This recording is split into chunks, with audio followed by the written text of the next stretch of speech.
Welcome to the Mind Body Couple podcast. I'm Tanner Murtaugh. And I'm Ann Hampson.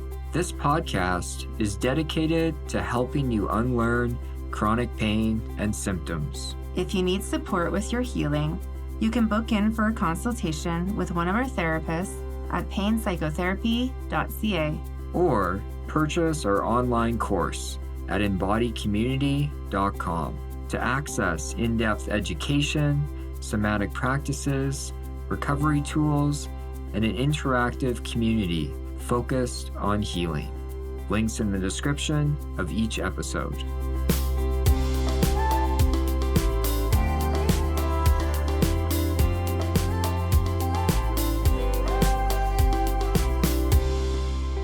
Hi, everybody. Welcome back to our podcast today. Hi, everyone. We are back. We are back, and we are filming and recording this the day after Halloween. Ooh, Halloween. Yes, Halloween, I think, can be a big night for a lot of people, and for us, kids. it can be a heavy time with kids. Yes, With kids. Yes. It was pretty smooth. Like, it wasn't like, like we've had some Halloweens where like that was rough, but yeah. With young kids, I had a good time at least.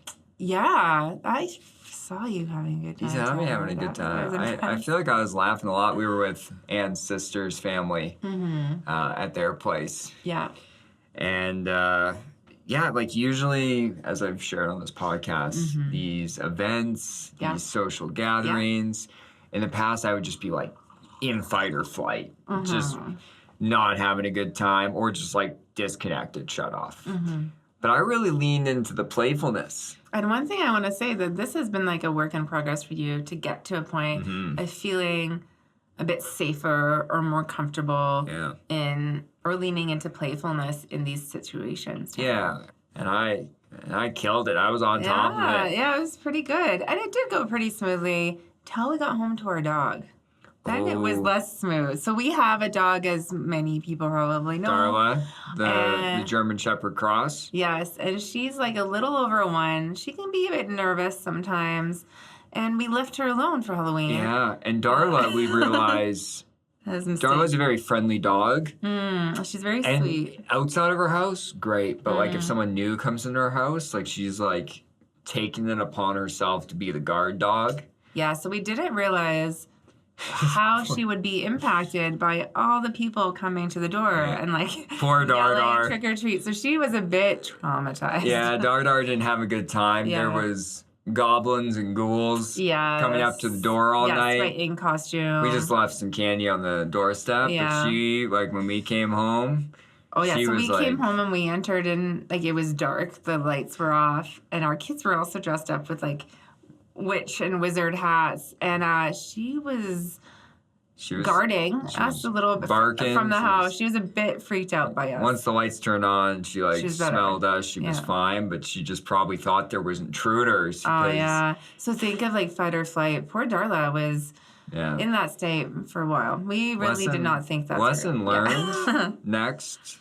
year she's Halloween, in her crate. She's gonna be in her crate, space. In her safe space. Yes.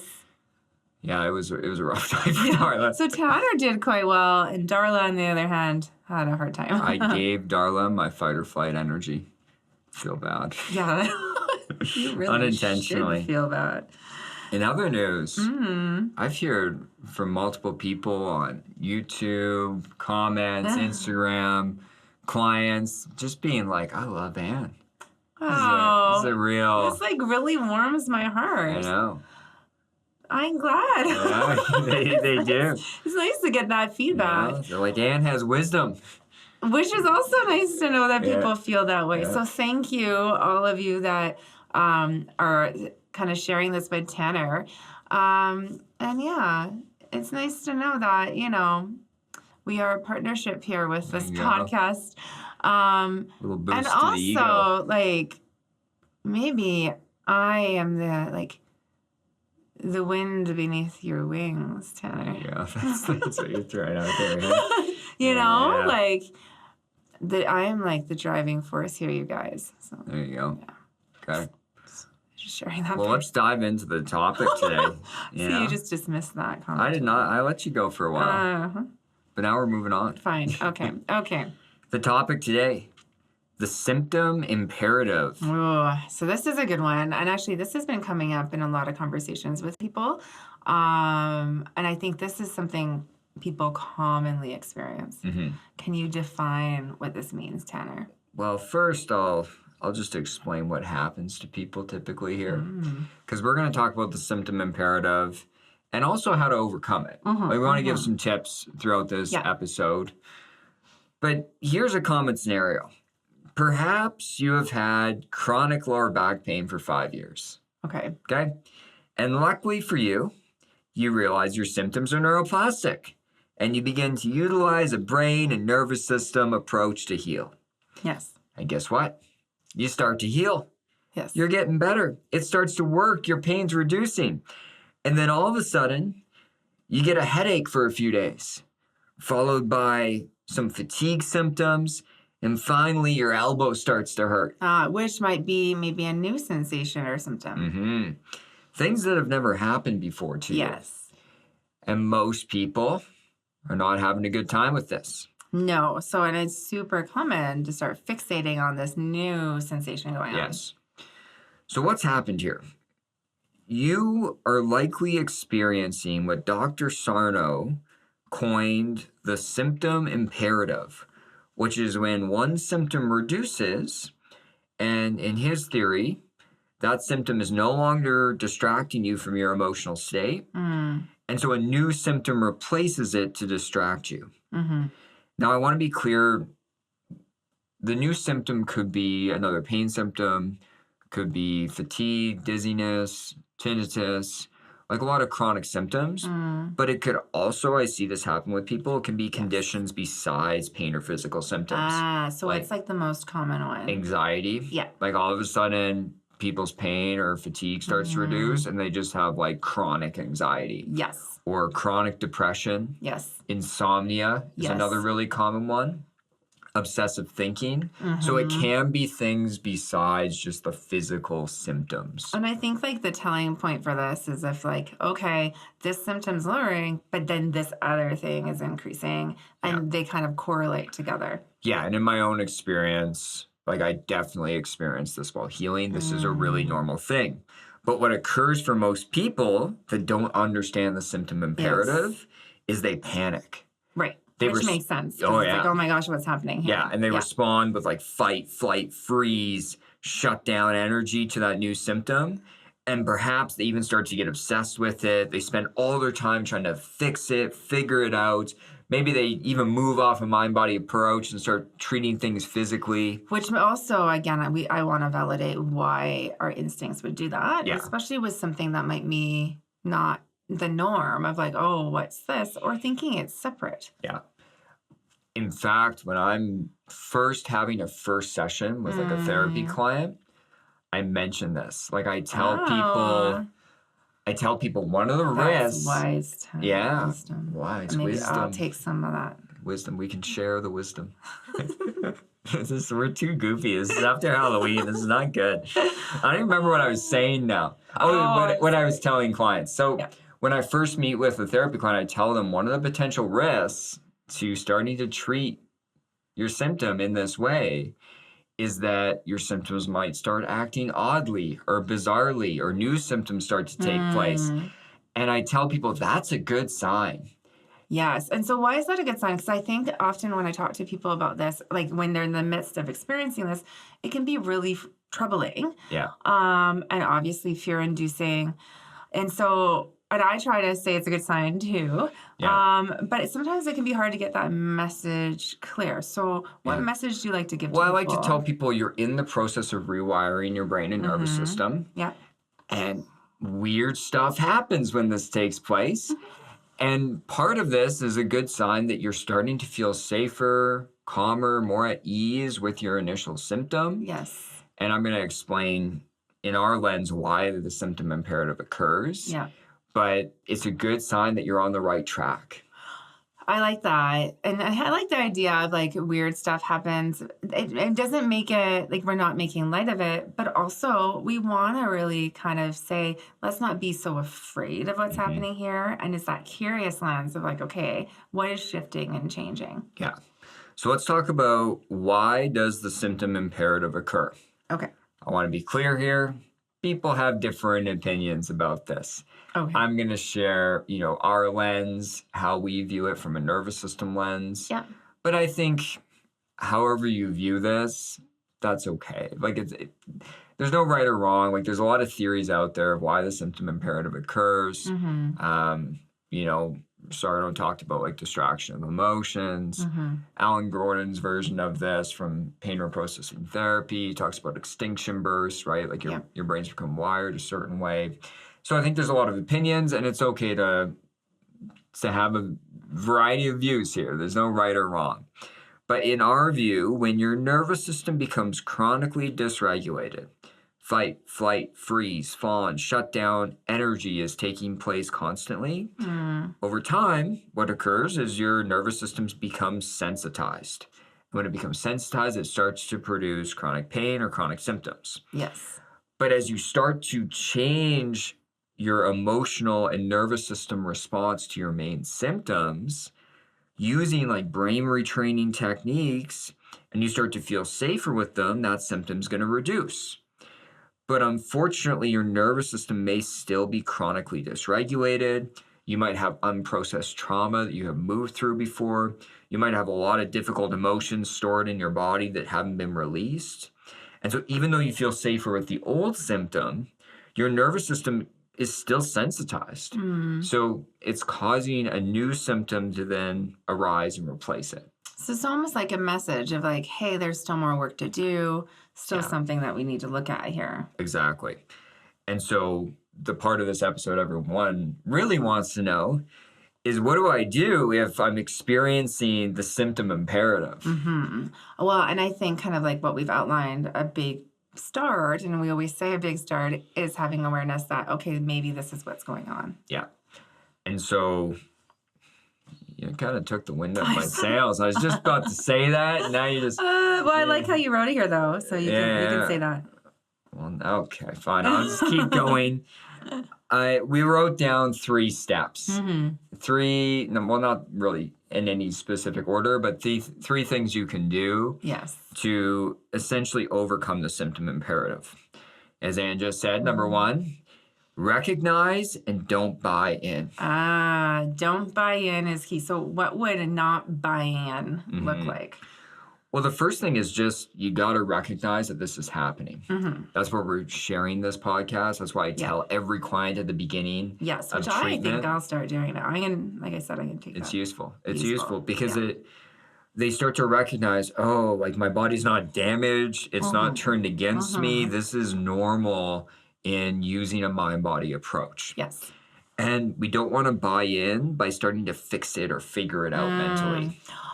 So that would mean maybe staying away from Dr. Google with the new sensation. Dr. Google is not your friend. No. And I think that's a common go-to of like, this is happening now. Yeah. I'm going to learn about it and intensely look into it. And I'm clear, like, I don't want people intensely fixing or figuring it out in either direction, whether it's more physically, because I've seen people do that, where they just go down the rabbit hole of trying to fix the new thing physically. Okay. And it just prolongs everything. I'm not saying, like, if you have a new symptom, be responsible for your health, like, get checked. Of course. I do that as well. Yeah. But be careful how far down that road you go. Well, I'm looking for, like, similar patterns. So if you're used to operating a certain way with your typical symptom, notice, am I doing that same pattern here? Yeah. The same goes for using brain and nervous system techniques, though, because then people start to intensely do exactly what they did last time to get their symptom to go away. Yes. And it's not that you can't use some of that, but like just watch how intense the fixing or figuring out becomes. Right. For myself, the one thing that has sunk me every single time a new symptom comes up, and it's rare, but usually a couple times a year, I'm human, I'll get a symptom. Usually doesn't last very long. The one thing that will cause it to last significantly longer is if I start to try and fix it, I start to try and figure it out, or I start to try and control it and avoid all these things that could be causing it. So even though you know all this, what happens in your mind that you kind of go back into that pattern, Tanner? I think it's just that same old story that my brain gravitates towards of something's really wrong with my body. Yeah. Something's fundamentally wrong. And that belief, even though I've done a lot of work over the years and it's pretty minimal now, like if I get a symptom, usually it's less than a day. Like it's really but especially early on, like I've shared like my biggest relapse that I had, I think it was a few years after I recovered, it was about 6 weeks. What happened there is I started to try and fix it. I was on Dr. Google. I was trying to figure it out. I started to avoid certain movements or positions. Like it just took off. Luckily, I was able to pull it back after that time. But I just warn people, like, we got to recognize this is a symptom imperative. Yes. And just not buy in or follow that path too far down. Yeah, that's fair. Number 2, and we talked about brain retraining in the last couple of episodes, we want to start using the brain retraining practices with the new symptom. Totally. But as we just mentioned, without intensity. Without intensity, and you might have to do it a little bit different this time. People always think like, oh, I got better doing this. So they just like take that template and try to apply. Which makes sense. Yeah, but they have a completely different attitude this time of like, I need this to go away now. Yes. So yeah, you could use somatic tracking to change the emotional response. You can start to challenge and change your beliefs and thinking, which we talked about last episode, and use some of those messages of safety. Episode 69 of our podcast, I always mention this because it's such a silly name, but it's a useful skill. We want to reduce focus and obsessiveness. And so that don't LCTT, instead shift skill. I got to make a new name. Say what that is again. Don't look, check, think, or talk. Instead, we're shifting to safety in different ways. Yes. Because that's what happens is people now become obsessed about the new symptom. Yes. And it's a really upward battle to heal if you're just thinking about it 80% of the day. Yeah. And so like intervening kind of quickly can be helpful because I think the more we go down the spiral, the easier it is to keep rolling in that direction. Yes. It's that snowball that just keeps building and building. Yeah. And number 3, understand the meaningful message within the symptom imperative. Now, I'm cautious here, don't become obsessed, but I do think it's useful. As we said, a lot of times the symptom imperative is occurring because you have a lot of difficult emotions you haven't processed or trauma, or you're still dysregulated. So understanding like, okay, what's underneath all of this? Right. Because you're getting the symptom, but that's not necessarily where we want to focus all our time. Like, what's the meaningful message underneath? For you, in like your example of the 6-week flare, was there a message under there? Oh, yeah. That was when our daughter was in the NICU, which was a really hard time. Yeah. There was a lot of difficult emotions. Yes. And to give context, I had been having like some troubles with anxiety right before for a number of months. Right. And so I was very dysregulated and I had a lot of difficult emotions and I was just trying to ignore, push through, put this pressure on to be like a good dad, and our life was chaotic. It just was all these factors. Right. And so that's what I want people to think about, because your meaningful message within the symptom imperative could be that there's difficult emotions you need to process somatically. Totally. And I have lots of free content on YouTube that people can check out in the link of this episode. Next is, do you need to focus on nervous system regulation? Okay. And again, on YouTube, I have lots of things that people can go and practice for free.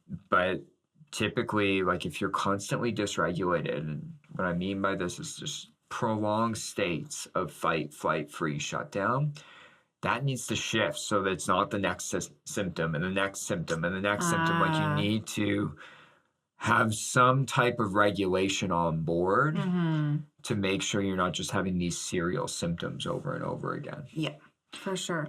And it could be deeper trauma. I've worked with many people where they do the courageous work of processing trauma, and it makes a significant leap forward in their healing from their symptoms, for sure. And the last thing I want to talk about, because we talk about it in our approach. Mm-hmm. We talk about social safety. Yeah. And is there a sense of social danger around you? This could be work, school, family, friends, community, certain hobbies and the way you're interacting with them. Like, is there a sense of social danger? That's not an easy thing to fix. We'll do a whole episode on social safety in the future. Yeah. But sometimes there is hard changes we need to make sure we're not just having this symptom imperative continue on. Well, and sometimes it is that greater world that we're living in. We are able to make changes there that we need to take a hard look at. Okay, is this just perpetuating symptoms and making them kind of continue on? Yeah. And so these are the three elements, the three steps you can do to overcome the symptom imperative. What do we got? Number 1, recognize and don't buy in. Number 2, use brain retraining practices with the new symptom. And number 3, understand the meaningful message within the symptom imperative. Yeah. And I think the theme with all of those is, okay, let's not react with fear. Let's respond with curiosity, and also a little bit of that like indifference approach in terms of like, okay, this is going on, but I have my skills and my solution that I'm using, and now I'm going to use it over here too. Yes. So if you're having a symptom imperative right now, I empathize with you. I've been there without a doubt. Practice some of this. Yeah. It can be overcome. Yeah, totally. And it's very common. So it's a very common part of recovery and healing. It doesn't mean you're not healing and not recovering. Yes. So thank you everyone for listening. Thanks for listening. I'm going to go walk Dardar. Aw, Darla it'll make her happy. She needs a little soothing. She might be having a symptom imperative herself right now. Probably. Yeah. We're just failing as dog parents. We weren't the greatest dog parents yesterday. Yeah. Lesson learned, though. Yeah. Yeah. Yeah. Okay. All right. We'll talk to you next week. Talk to you next week.